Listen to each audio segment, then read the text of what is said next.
Marwadi university మంచి భవిష్యత్తు కోసం తెలుగు విద్యార్థులు ఇష్టపడే యూనివర్సిటీ. కాల్ 9059052378 9059052379. సార్ మీకు ఆ రోజు గణేష్ మీరు బందోబస్తు మీటింగ్లో ఉన్నారు, సుధీర్ ఎస్ఐ ఫోన్ చేశారు, స్పాట్కి వెళ్ళారు. స్పాట్కి వెళ్ళేసరికి ఏ విధంగా ఉందండి? స్పాట్కి వెళ్ళేసరికి పూలా బెడ్లో ప్రణయ్ చనిపోయి ఉన్నాడు. అప్పటికి బుచర్స్ కత్తి ఏదైతే ఉందో పక్కన పడేసిందో 10 మీటర్ల కరెక్ట్గా హాస్పిటల్ జ్యోతి హాస్పిటల్ ముందే గేట్ ముందే అయింది, అవుట్ గేట్ ముందే అయింది. వెంటనే గార్డ్ చేయడం జరిగింది. క్రైమ్ యొక్క సివిఆర్టీ మాకు తెలుసు కాబట్టి వెంటనే సీనియర్ పోలీస్ ఆఫీసర్గా గార్డ్ చేయడం జరిగింది. గార్డ్ చేసి వెంబటే మేము మా ఆఫీసర్స్కి ఐజీ గారికి కూడా మేము ఫోన్ చేసి, శివరేంద్ర సార్ ఉంటే ఐజీ గారు కూడా ఫోన్ చేసి చెప్పడం జరిగింది ఇన్సిడెంట్ కూడా. తర్వాత వెంటనే బాడీని షిఫ్ట్ చేయడం ఒక పెద్ద ఛాలెంజ్ అది. అప్పటికే చాలామంది వచ్చారు, వాళ్ళందరూ కూడా కన్విన్స్ చేయడం జరిగింది. మా మీద నమ్మకం పెట్టండి, తప్పనిసరిగా మేము న్యాయం చేస్తామని. అప్పటికే నేను పోయి కూడా 1 year అక్కడికి వెళ్ళటం 1 year దాకా అయింది. ఆ పని విధానం కూడా వాళ్ళు చూశారు కాబట్టి నమ్మకం మీద బాడీని ఇమీడియట్గా షిఫ్ట్ చేయడం జరిగింది. సార్ వాళ్ళ కత్తితో దాడి చేసినప్పుడు అమృత అక్కడే ఉందా? అమృత ఉంది, తర్వాత వాళ్ళ అత్తగారు ప్రేమలత కూడా ఉంది. వీళ్ళు అతన్ని నెట్టేయడం కూడా జరిగింది. నెట్టేసి వెంటనే మీరు సీసీటీవీ ఫుటేజ్లో కూడా క్లియర్గా మీరు చూడవచ్చు. నెట్టేసి లోపలికి వెళ్ళిపోయినారు వాళ్ళు. ఆ భయంతో లోపలికి వెళ్ళిపోవడం జరిగింది. అంటే అమృత అప్పుడే చెప్పిందా తన తండ్రి చేయించారు? వెంటనే అమృత కూడా వాళ్ళ నాన్నకు కూడా ఫోన్ చేసింది అదే టైంలో, ఎందుకు ప్రణయ్ను చంపినామని చెప్పేసి కూడా చేయడం జరిగింది. ఫస్ట్ నుంచి కూడా అమ్మాయి చాలా క్లారిటీగా ఉంది, చాలా క్లియర్గా ఉంది. ఆమె వర్షన్ ఎక్కడ కూడా చేంజ్ కాలేదు. దీని అంతటి కారణం చంపింది నాన్న తెలిసి వెంటనే ఫోన్ చేసిందా? వాళ్ళ నాన్నకు కూడా ఫోన్ చేసింది. అనగా నువ్వు లోపలికి వెళ్ళు, హాస్పిటల్కి వెళ్ళని చెప్పడం జరిగింది. ఓకే, ఆ సీన్ అంతా మీరు ప్రెజర్ చేశారు, బాడీని హాస్పిటల్కి తీసుకెళ్లారు, ఇన్వెస్టిగేషన్ స్టార్ట్ చేశారు. అక్కడ నుండి కన్వర్షన్ వచ్చే వరకు అలా ఆ విధంగా చైన్ తెగిపోకుండా ఏ విధంగా చేయాలండి? అంటే సీన్ ఒకటి ప్రెజర్ చేయాలా, సైంటిఫిక్ ఎవిడెన్స్ తీసుకోవాలా, టెక్నికల్ ఎవిడెన్స్ తీసుకోవాలా, ఎలా దీన్ని తీసుకొచ్చారు?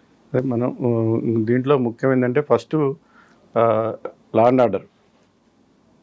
ఇతను ఒక దళిత కుటుంబానికి సంబంధించిన హత్య చేసిన వాళ్ళు అప్పర్ క్యాస్ట్ ఉన్నారు కాబట్టి అప్పటికే ఇది దానవలంగా వ్యాప్తి చెందడం జరిగింది. పక్కన ఆంధ్ర నుంచి కూడా బార్డర్ కావడం వల్ల చాలామంది వచ్చినారు. పోస్ట్ మార్టం వరకు అయితే కంప్లీట్ చేసినాము వాళ్ళకి నచ్చజెప్పి.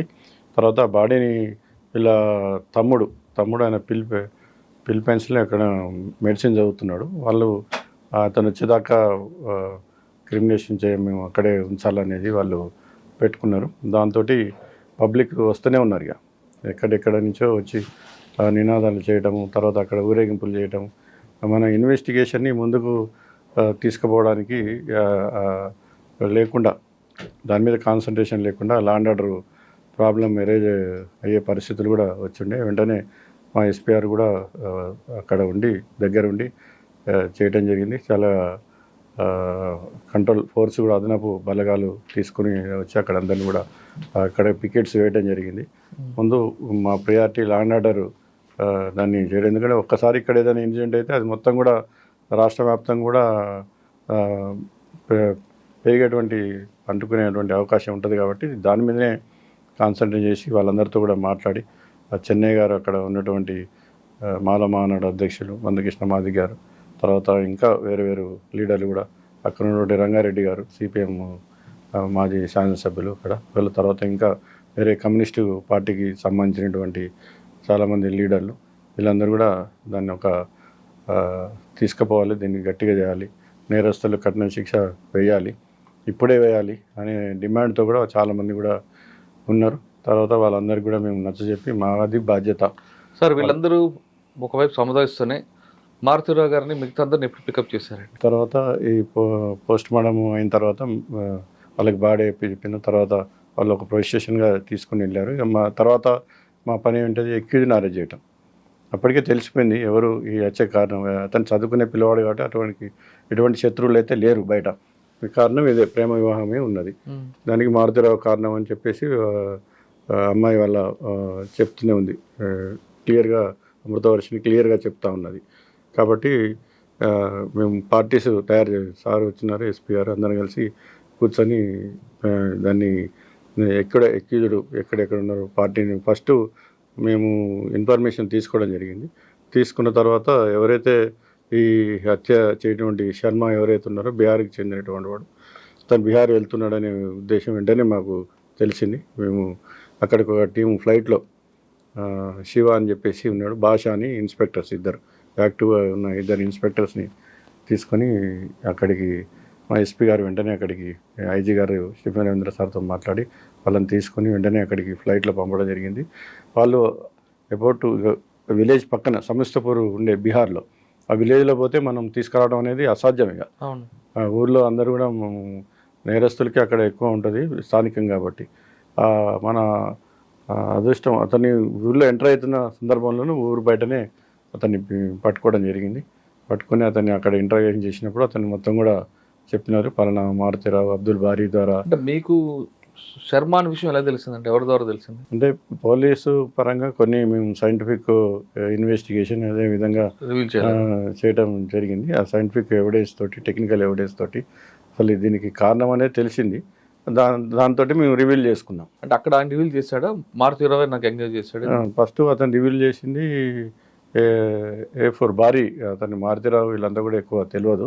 దీనికి కర్త క్రియ మారుతిరావు అయినప్పటికి కూడా వీళ్ళందరూ కూడా కాన్ఫరెన్స్లో భాగంగా ఉన్న A4 భారీ చేసినట్టు చెప్పాడు. వెంటనే మేము వీళ్ళందరినీ కూడా వెంటనే దాదాపుగా ఫస్ట్ మారుతిరావుని, తర్వాత వాళ్ళ డ్రైవర్ శివాని, వాళ్ళ తమ్ముడిని, తర్వాత వీళ్ళందరినీ కూడా మేము సూర్యాపేటలో అరెస్ట్ చేయడం జరిగింది. అక్కడ వాళ్ళ ఈ డ్రైవర్ బామార్ది ఉంటాడు, అక్కడ బామార్ది ఇంట్లో షెల్టర్ తీసుకున్నారు సూర్యాపేటలో. మారుతిరావు వాళ్ళ డ్రైవర్ అతను వెంటనే అక్కడ అరెస్ట్ చేయడం జరిగింది వీళ్ళందరినీ కూడా. అక్కడి నుంచి తర్వాత భారీను అస్గర్ వీళ్ళు అవుట్స్గా ఒక పాత ఫ్యాక్టరీ ఉంటుంది నల్గొండలో, అక్కడ షెల్టర్ తీసుకున్నారు. మూతబడ్డ ఫ్యాక్టరీ ఉంటుంది ఊరు బయట, దాదాపు ఒక 4 కిలోమీటర్ల దూరంలో నల్గొండ చిట్యాల వెళ్ళే దారిలో. వాళ్ళని అక్కడ అదుపులో తీసుకోవడం జరిగింది. తర్వాత వెంటనే అక్కడి నుంచి కూడా మన వాళ్ళు పాషా అండ్ శివ వీళ్ళిద్దరు ఇన్స్పెక్టర్లు అక్కడ అరెస్ట్ చేసిన అతను కూడా ఇక్కడికి రావడం జరిగింది. వెంటనే 18వ తారీఖు వరకు వీళ్ళందరినీ అరెస్ట్ చేయడం, 19వ తారీఖు నాడు ప్రెస్ మీట్ పెట్టడం జరిగింది ఎస్పీ గారు. సరే, ఈ లింక్ ఎలా కలిసిందండి ఒక వ్యాపారస్తుడికి ఒక క్రిమినల్స్కి? ఎవరు మధ్యలో కలిపారండి? మారుతిరావు చాలా ప్రయత్నాలు చేశాడు వాళ్ళ అమ్మాయిని ఇంటికి తీసుకురావడం కోసం. అక్కడ నుండి లోకల్లో ఉన్నటువంటి లీడర్స్ తోటి వాళ్ళతో చేసినప్పుడు కూడా వీళ్ళు వినలేదు.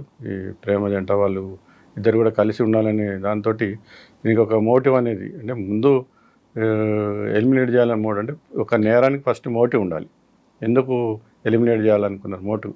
ఇక ఇది ఒక నా పరువు పోతుంది మిర్యాలగూడలో, నాకు ఇంత సమాజంలో ఇంత గౌరవ మర్యాదలు ఇంత ఆస్తి ఉండి కూడా నా అమ్మాయిని మేము సమాధానపరుచుకొని ఇంటికి తీసుకురాలేకపోతున్నాం అనే ఉద్దేశంతో ఆయన ఎట్లయినా దీన్ని ఎలిమినేట్ చేయాలనే ఉద్దేశంతో ప్లాన్ చేసుకోవడం జరిగింది. ఆయన ప్లాన్ చేసుకొని అతను కరీం అని ఉంటాడు అక్కడ స్థానిక లీడర్.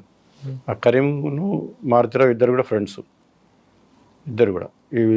ఇద్దరు కూడా ఇతని విషయాలన్నీ కూడా కరీంకి చెప్పుకోవడం జరిగింది. కరీం వాళ్ళ ఫ్రెండ్స్ వీళ్ళు అబ్దుల్ బారీ అండ్ అస్గర్ అలీ, వీళ్ళిద్దరు కూడా కరీంకి ఫ్రెండ్స్ వాళ్ళు. ఈ విషయాలు కూడా కరీము వెంటనే బారీకి సంప్రదించడం జరిగింది, అస్గర్కి సంప్రదించడం జరిగింది. వీళ్ళిద్దరు కూడా అప్పటికే హిరణ్ పాండ్య మర్డర్ కేసులో ఎక్కించడు లైఫ్ పడ్డది, కానీ వాళ్ళు బెయిల్ మీద బయట ఉన్నారు. వీళ్ళు డబ్బులకు ఆశపడి డీల్ ₹1 కోటి, అది ₹1 కోటి ఆశపడి ఈ కరీంకి 15 లక్షలు కూడా మారుతిరావు ఇవ్వడం జరిగింది. ఈ ఊరు బయట వాళ్ళకి అవుట్స్కట్స్లో ఒక ప్లాట్ ఉండే, అది వాళ్ళ తమ్ముడు పేరు మీద ఉన్నది. మారుతిరావు తిరునగరి శ్రవణ్ కుమార్ పేరు మీద ఉన్నది. ఆయన దానికి అతన్ని కూడా కాన్ఫిడెన్స్లో తీసుకున్నాడు మారుతిరావు శ్రవణ్కి కూడా ఈ మ్యారేజ్ అనేది ఇష్టం లేకుండే, ఎందుకంటే ఇంకా అతను కూడా 2 అమ్మాయిలు ఉన్నారు. ఒకసారి రాఘవ థియేటర్ అని ఉంటుంది మిర్యాలగూడలో, ఆ రాఘవ థియేటర్లో వీళ్ళిద్దరు కూడా ప్రణయ్ను అమృత సినిమా చూస్తుంటే వాళ్ళిద్దరిని కూడా కొట్టి ఇంటికి తీసుకురావడం జరిగింది. శ్రావణ్ ఇంటి దగ్గర కూడా ఈ అమ్మాయిని తరచుగా కొట్టేవాడట. అమ్మాయి స్టేట్మెంట్ ఇవ్వడం జరిగింది, అతని జోలికి పోవద్దు, అని చెప్పేసి చెప్పేవాడు. వాళ్ళ అన్నను కూడా నువ్వు చేయబట్టి మా కుటుంబం పరువు పోతా ఉంది, ఇంకా నాకు 2 అమ్మాయిలు ఉన్నాయని కూడా హింస వాళ్ళ అన్నను కూడా ఇది చేసేవాడు అని చెప్పేసి బనాయించేవాడు. ఇది ఎట్లయినా దీనికి తుది పలకాలని చెప్పేసి దీనికి అంతం పలకాని కూడా అతను మారుతిరావుని కూడా పెట్టేవాడని కూడా సాక్ష్యాల ద్వారా మాకు తర్వాత తెలిసింది. సార్ మీరు మారుతూనే అరెస్ట్ చేశారు, మాట్లాడి ఉంటారు. కూతురు కల్లుడిని చంపాడు, ఏం సాధించాడండి ఆయన? అదే ఒక ఉన్మాదం అడిగారు మీరు? మేము అడిగాం.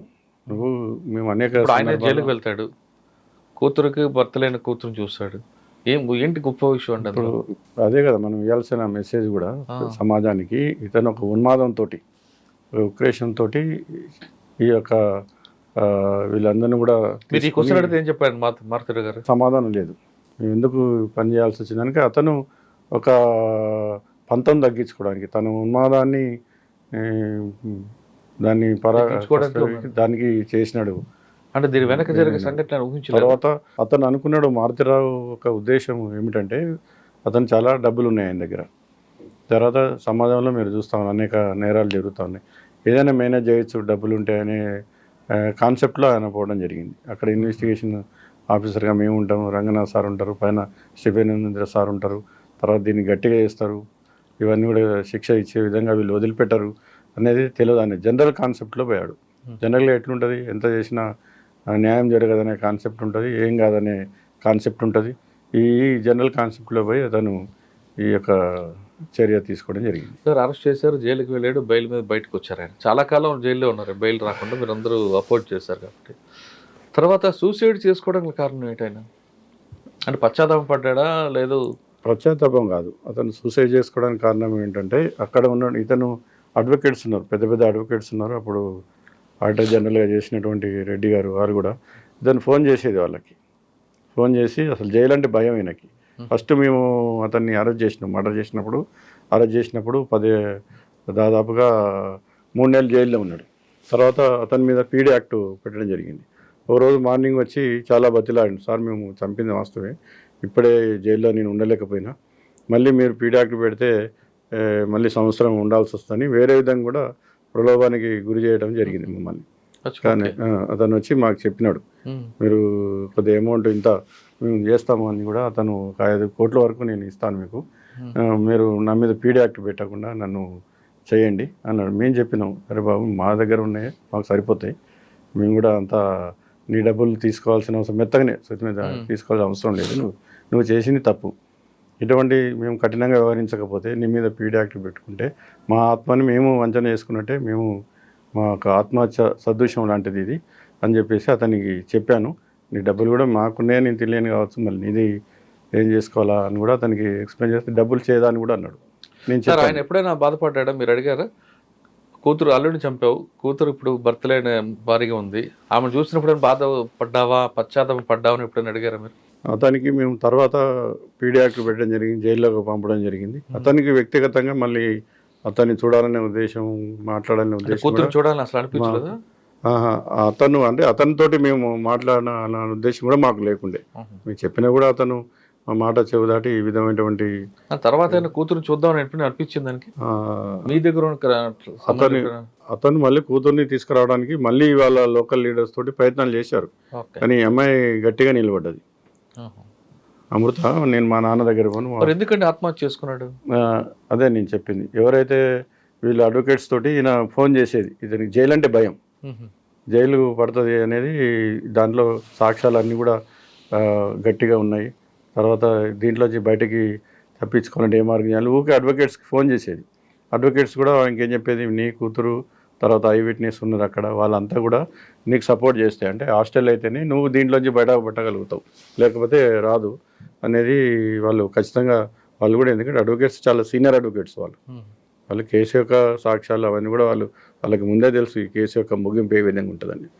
కానీ ప్రతి దాంట్లో కూడా సాక్ష్యాలు గట్టిగా నిలబడ్డప్పుడు తీర్పు అనేది మంచిగానే విక్టిమ్ సైడే వస్తుంది. కాబట్టి వాళ్ళు క్లియర్గా చెప్పేసరికి అతనికి భయమైంది, ఇప్పుడు జైల్లో ఉండాల్సి వస్తుంది లేదా ఉరిశిక్ష పడాల్సి వస్తుంది అని చెప్పేసి ఆయన ఎప్పుడు కూడా హైదరాబాద్ వచ్చినప్పుడు పెద్ద పెద్ద హోటల్స్లో ఉంటాడు మారుతిరావు. కానీ మళ్ళీ నేను చనిపోతే మా వైశ్య సంబంధించిన దాంట్లో అక్కడ వచ్చి ఆయన వైశ సత్రంలో మందు తాగి చనిపోవడం అదే జరిగింది. గారెలో పురుగుల మందు కలుపుకుంటారు. తాగడం జరిగింది. వచ్చాపోయినా కాదు, భయంతోనే, శిక్ష పడుతుందనే భయంతో. ఓకే, ఆ విషయం తెలియగానే మీకేమనిపించిందండి? అంటే ఈ ముగింపు ఇట్లనే ఉంటుంది. మా అనుభవం ఏదైనా, మనం ఎన్నో కేసులు చూసినాం మా అనుభవంలో. దాదాపుగా మీరు ఏదైనా తొందరపాటు చర్య అనేది ఎప్పటికీ అనర్థకమే. అట్లా చనిపోకపోతే శిక్ష పడుతుంది. ఇప్పుడు ఏటుకి మరణ శిక్ష పడ్డది గురి, అతను కూడా తప్పనిసరిగా పడేది. మిగతా వాళ్ళందరికీ కూడా లైఫ్ పడ్డది, యావజ్జీవకార శిక్ష. కానీ A1 A2కి మాత్రం తప్పనిసరిగా పడేది. సార్, మీరు చేసిన కేసులో A1 సూసైడ్ చేసుకున్నారు కాబట్టి A2కి లైఫ్ వచ్చింది, డెత్ సెంటెన్స్ వచ్చింది. కానీ మారుతిరావు గారు తమ్ముడు ఉన్న శ్రవణ్ గారు, ఆయన రోల్ లేదంటూ ఆయన కూతురు ఆర్గ్యుమెంట్ చేస్తారు, మా నాన్నకి సంబంధం లేదు అని. అంటే సహజం, పేరెంట్స్కి మీద పిల్లలకు ఉండడం, పిల్లల మీద పేరెంట్స్కి ఉండడం సహజంగానే జరిగే ప్రక్రియ అది మనము మానవ సంబంధాలు. అంటే నేరుగా మటర్ లేకపోయినా కాన్స్పిరసీ ఉంది కాబట్టి ఈయన అందులో ఫిక్స్ ఇది తర్వాత మళ్ళీ మీరు క్లియర్గా చెప్పినప్పుడు నేను అతని మీద ఏ విధంగా ఎవిడెన్స్ వచ్చిందో కూడా నేను మీకు చెప్తాను. చెప్పండి ఒకసారి. ఎవిడెన్స్ ఇతను ఫస్ట్ నుంచి కూడా ఫస్ట్ ఇతను కూడా ఇద్దరు అమ్మాయిలు ఉన్నారు, శ్రవణ్ కుమార్ ఇద్దరు అమ్మాయిలు ఉన్నారు. తర్వాత మళ్ళీ వాళ్ళ పెళ్ళిళ్ళు వైశ్య కులానికి సంబంధించిన వాళ్ళు కాబట్టి వీళ్ళు ఈ దళిత కులానికి సంబంధించినటువంటి తక్కువ కులం వాళ్ళు చేసుకునే ఉద్దేశం. తర్వాత వాళ్ళ కుటుంబాల సంబంధాలు రావనేది ఒకటి ఉండే ఇతనికి. తర్వాత ఈ విధంగా ఇంత మేము చేసుకున్నాం, మిర్యాలగూడలో తలెత్తుకొని తిరిగినాము. మా కుటుంబం ఇద్దరు కూడా అన్నదమ్ములు కలిసే ఉండేవాళ్ళు, బిజినెస్ కూడా కొన్ని సందర్భాల్లో పార్ట్నర్షిప్ ఉన్నాయి, కొన్ని సందర్భాలు వేరువేరుగా ఉన్నాయి. ఇద్దరు కూడా అన్నదమ్ములే కాబట్టి ఆటోమేటిక్గా ఇతని మీద అతనికి ఉంటుంది, అతను ఏదైనా చేసినప్పుడు ఇతనికి ఉంటుంది. అది మన సంబంధం అనేది కుటుంబాలకు సంబంధించిన విషయం కాబట్టి దాని మీద కూడా అతనితో చాలా డెప్త్గా డిస్కషన్ చేయటము, కలుసుకున్నప్పుడు అతన్ని ఇది చేయటము, ఇన్వెస్టిగేట్ చేయటం కూడా జరిగింది మారుతిరావుని. ఇవన్నీ కూడా అమృత మాకు చెప్పడం జరిగింది. ఇంట్లో కూడా అమృతాన్ని వచ్చి కొట్టడం జరిగేది. తర్వాత వీళ్ళు సినిమా పోయినప్పుడు కూడా సినిమా హాల్లోని అందరి ముందు కూడా బాగా వచ్చి వాళ్ళ బాబాయ్ బాగా కొట్టడం జరిగింది. ఇంట్లో కూడా జరిగింది. తర్వాత ప్లాట్ ఎవరైతే అమ్మినారో ఈ మిర్యాలగూడ అవుట్స్కర్ట్స్లో ఉంది, అది ఈయన పేరు మీదనే ఉంది. ఏదైతే 15 లక్షలు అడ్వాన్స్ అయితే ఫస్ట్ ఇచ్చినారు, కరీం భాయ్ భార్యకి 15 లక్షలు ఇవ్వడం జరిగింది హైదరాబాద్లో. ఆ డబ్బులు ప్లాట్ ఏదైతే అమ్మినారో ఇన్వెస్టిగేషన్లో క్లియర్గా వచ్చింది. అది శ్రవణ్ పేరు మీద, వాళ్ళ అమ్మగారి పేరు మీద, వీళ్ళు ఉమ్మడి ఆస్తి. అతను కన్వీన్స్ చేసుకున్నాడు. ఇప్పుడు డబ్బులు కావాలి కాబట్టి వెంటనే 15 లక్షలు అతను అక్కడ రెడ్డి ఉంటాడు లోకల్లో, అతను అమ్మి అతని డాక్యుమెంట్స్ కూడా మనం సీజ్ చేయడం జరిగింది. తర్వాత ఆమె ఇవ్వటం జరిగింది. అంటే దీని మీద నాలెడ్జ్ ఉంది. అంటే ఈ కాన్స్పిరెన్సీలో భాగంగా ఉన్నాడు ఆయన. కుట్ర అంటే అదే 120B, సెక్షన్ 120B అంటే అది ఒక నేరం జరిగినప్పుడు సాధారణంగా 120B ప్రూవ్ చేయడం కష్టం కదండి, ఇది ఎలా అయింది? ఈ 120B ప్రూవ్ చేయాలంటే పక్కా సాక్ష్యాలు ఉండాలి. ఆ సాక్ష్యాలన్నీ దీంట్లో మనకి ఉన్నాయి. దాని అన్నీ కూడా మేము రికార్డు మీద తీసుకొచ్చినాం, ఛార్జ్షీట్లో పొందుపరిచినాం. ఛార్జ్షీట్లో పొందుపరిచిన దానికి మళ్ళీ ఎవిడెన్స్ కూడా మేము చూపెట్టినాం కోర్టుకి. ఆ ఎవిడెన్స్ మీద వాళ్ళు కన్విన్స్ అయినారు కోర్టు. సార్, ఈ కేసులో విక్టిమ్కి యాంటీగా ఒక మీడియా ప్రతినిధి రావడం, శ్రవణ్కి సపోర్ట్గా విట్నెస్ ఇవ్వడం, అదే శ్రవణ్కి ఒక ఇబ్బంది అయిందంటే కూడా బయటకు వస్తుంది, వాస్తవం అంటారు? అంటే క్రాస్ ఎగ్జామినింగ్ కూడా ఎట్లుంటుంది అంటే ఎడ్జిది, కత్తికి రెండు వైపులో ఉంటుందా? రెండు వైపులు ఉంటాయి. క్రాస్ ఎగ్జామిన్ చేసినప్పుడు అవునా కాదా అని అడుగుతారు, అవునా అని అడుగుతారు. అడిగినప్పుడు ఒక విట్నెస్ కూడా యాడ్ చేస్తూ ఉంటాడు. అతను చెప్పిన దానికి విట్నెస్ యాడ్ చేస్తూ ఉంటాడు. ఆ యాడ్ చేసిన దాంట్లోనే అత్యుత్సాహంగా ఉన్నప్పుడు అది కూడా ఎడ్జ్ ఇతనికే తగిలే ఉంటుంది. ఆ విధంగా అక్కడ అది మిస్ఫైర్ కావడం జరిగింది. మా పీపీ గారు ఎవరైతే ఉన్నారో తను చాలా జాగ్రత్తగా ఎగ్జామిన్ వాళ్ళు పెట్టిన విట్నెస్ని మళ్ళీ వాళ్ళ వర్షన్లోనే అదే టీవీలో చాలా డెప్త్గా కూడా దీని మీద అనాలిసిస్ చేసినారు. అవన్నీ కూడా ప్లే చేసిండు కోర్టులో. మరి ఇది ఏమిటి అని అడిగినప్పుడు అతను సమాధానం చెప్పలేకపోయిండు. ఇది కూడా వాస్తవమే, మా టీవీ అని ఒప్పుకున్నాడు ఆయన. అట్లా అది అంటే మళ్ళీ మన క్రాస్ ఎగ్జామినేషన్ లో అది కత్తి పదున్న కత్తి, అది వాళ్ళకే అది హిట్ అయింది. సార్, ఇప్పుడు ఇందులో ఒక లైఫ్ డెత్, మిగతా 7-6 లైఫ్ అనుకుంటా. మొత్తం 8 మందిలో ఒకటి చనిపోయిన, ఒకరికి 7 డెత్, మిగతా వాళ్ళకి అన్నిటి కూడా. సార్, ఈ మొత్తం టోటల్ కన్విక్షన్ లో మీ టీం ఎవరెవరు బాగా పనిచేశారండి? దీంట్లో ప్రధానంగా అప్పుడు ఉన్న inspector one town inspector Venkateswara Reddy ఉన్నాడు. ఇప్పుడు ఏసీపీగా ఆయన పదవి పొందిండు. ఇప్పుడు సిసిఎస్లో ఉన్నాడు ఇక్కడ. ఆయన ఫస్ట్ అక్కడ లోకల్ సిఐ అయినా, తర్వాత ఆలియా ఇన్స్పెక్టర్ ధనుంజయ్ ఉంటాడు. ఆయన కూడా టెక్నికల్గా బాగా సౌండ్ ఉన్న వ్యక్తి. ఇన్వెస్టిగేషన్లో చాలా తరువుగా మాకు సాయం చేసినారు. ఆయన ఉన్నాడు. తర్వాత రమేష్ బాబు అని చెప్పేసి ఇతను రూరల్ సిఐ. అంతా మా టీమే ఇది. సార్ మాకు హెడ్ రంగనాథ్ సారు. అయినప్పటికి కూడా టీం కింద మాకు ఎప్పుడప్పుడు వాళ్ళు గైడ్ చేసేవాళ్ళు. స్టీఫెన్ రవీంద్ర సార్ కూడా దీన్ని చాలా అద్భుతంగా ప్రతి వారం మాకు అడిగేవాడు, సిటీ ఫైల్ తీసుకొని రా అని చెప్పేవాడు. ఏమేమి చేసావు ఈ కేసులో అని రివ్యూ చేసేవారు. సీనియర్ పోలీస్ ఆఫీసర్గా కాకుండా కూడా మాకు చాలా డెప్త్గా ఒక ఐజీ స్థాయిలో ఉండి అంత డెప్త్గా ఇన్వాల్వ్ అయ్యింది సార్ స్టీఫెన్ రవీంద్ర సార్. తర్వాత రంగనాథ్ సార్ కూడా ప్రతి 2 రోజులకు ఒకసారి ఈ కేసులో ఏం జరుగుతుంది, ఏం చేస్తుంది, ఇట్లా కాదు ఇట్లా అని మాకు గైడ్ చేయడం జరిగింది. తర్వాత అక్కడున్న సుధీర్ ఎస్ఐ ఉన్నాడు. తర్వాత అక్కడ మాకు పాషా సిఐ గారు, తర్వాత శివ అని ఇంకా సిఐ గారు ఉన్నారు, ఆయన కూడా. తర్వాత అక్కడ మళ్ళీ ఇంకా లోకల్లో రాజశేఖర్ రెడ్డి అని ఒక ఎస్ఐ ఉన్నాడు. రాజశేఖర్ రెడ్డి అప్పుడు వన్ టౌన్లో రూరల్ ఎస్ఐ ఆయన, మీరు నల్గొండ రూరల్ ఎస్ఐ ఉన్నాడు. అతను కొద్దిగా టెక్నికల్గా పట్టు ఉన్నది. ఒక ఇన్వెస్టిగేషన్ ఆఫీసర్కి సపోర్టింగ్గా ఉండకపోతే మేము చెప్పింది వాళ్ళు వెంటనే తీసుకురావాలి. ఆ సాక్ష్యాలు అక్కడ జరిగినాయి. సీసీటీవీ ఫుటేజ్ల కలెక్షన్ ఉంటుంది. తర్వాత ఇంకా రకరకాలైనటువంటి సైంటిఫిక్ ఎవిడెన్స్ కలెక్ట్ చేసేది ఉంటుంది, డాక్యుమెంటరీ ఎవిడెన్స్ కలెక్ట్ చేసేది ఉంటుంది, ఇంకా సర్కమ్స్టాన్సెస్ ఎవిడెన్స్ కలెక్ట్ చేసేది ఉంటుంది. ఇవన్నీ చేయాలంటే ఒక ప్లాన్ ఆఫ్ యాక్షన్ చేసుకుంటాం ముందు. ఒక నేరం జరిగినప్పుడు మనం ఎట్లా ఇన్వెస్టిగేషన్ అనేది ఒకటి ప్లాన్ ఆఫ్ యాక్షన్ చేసుకోవడం జరుగుతుంది. ఆ ప్లాన్ ఆఫ్ యాక్షన్కి లీడర్గా ఇన్వెస్టిగేషన్ ఆఫీసర్ ఉంటాడు. ఆ ఇన్వెస్టిగేషన్ ఆఫీసర్కి కాకుండా కోర్టు కానిస్టేబుల్స్ ఎవరు ఉన్నారు? వాళ్ళు కూడా మాకు అక్కడ ఉన్నటువంటి మధు అని ఉంటాడు, ఏఎస్ఐ మా దగ్గర వన్ టౌన్ దగ్గర ఉన్న అతన్ని ఈ కేసు గురించే మా ఆఫీస్కి తీసుకోవడం జరిగింది. లక్ష్మణ్ అని మా రైటర్ ఉన్నాడు, అతను కోర్టు కానిస్టేబుల్ కూడా ఉన్నారు, మనకి బాగా పనిచేసినారు. తర్వాత కూడా ఇప్పుడు రాజశేఖర్ రాజు తన డిఎస్పి, తర్వాత పవార్ సారు, వీళ్ళు కూడా తర్వాత ఫాలోఅప్ చేసిండ్రు. మేము పెట్టిన ఛార్జ్షీట్ని వీళ్ళు సాక్షి ఎప్పుడో కేసునైనా సరే ఈ కేసును అందరూ ఓన్ చేసుకున్నారు. అందరి పాత్ర ఉన్నది, అందరూ ఓన్ చేసుకోబట్టి సక్సెస్ అయ్యారు. సార్ కేసు సక్సెస్ అయ్యారు, క్యాపిటల్ పనిష్మెంట్ వచ్చింది. ఫస్ట్ మంచి పనిష్మెంట్ రాగానే మీకు ఏమనిపించిందండి? అంటే ఒక మేము అక్కడ ఉన్నప్పుడు నేరం జరిగింది, దీని మీద ఎట్లయినా మేము కన్విక్షన్ తీసుకోవాలా, శిక్ష పెట్టి సమాజానికి కూడా ఒక మెసేజ్ ఇవ్వాలా అనే ఉద్దేశంతో చాలా కష్టపడటం జరిగింది. వాళ్ళ మీద పీడీ యాక్ట్ ఉట్టిగా జనరల్గా ఇట్లాంటివి అయినప్పుడు ఉట్టి కేసు పెడతారు, పీడీ యాక్ట్ అనేది పెట్టరు. ఇది ఎందుకంటే ఒక కుటుంబానికి సంబంధించిన ఇష్యూ కాబట్టి. అయినప్పుడు కూడా దీన్ని మనం ఒక సామాజిక కోణంలో దాన్ని ఎనాలిసిస్ చేసి పీడీ యాక్ట్ కూడా పెట్టడం జరిగింది. చాలా సీరియస్గా మేము దీన్ని నేరాన్ని తీసుకోవడం జరిగింది, ఇన్వెస్టిగేషన్ చేసినాం. చాలా తీర్పు వచ్చిందనగా చాలా మాకు మేము పడ్డ కష్టానికి ఇది ఒక ప్రతిఫలం అనేది కూడా మేము బాగా ఆనందపడ్డాము. మేము కూడా ఒక రకంగా గర్వపడ్డాం.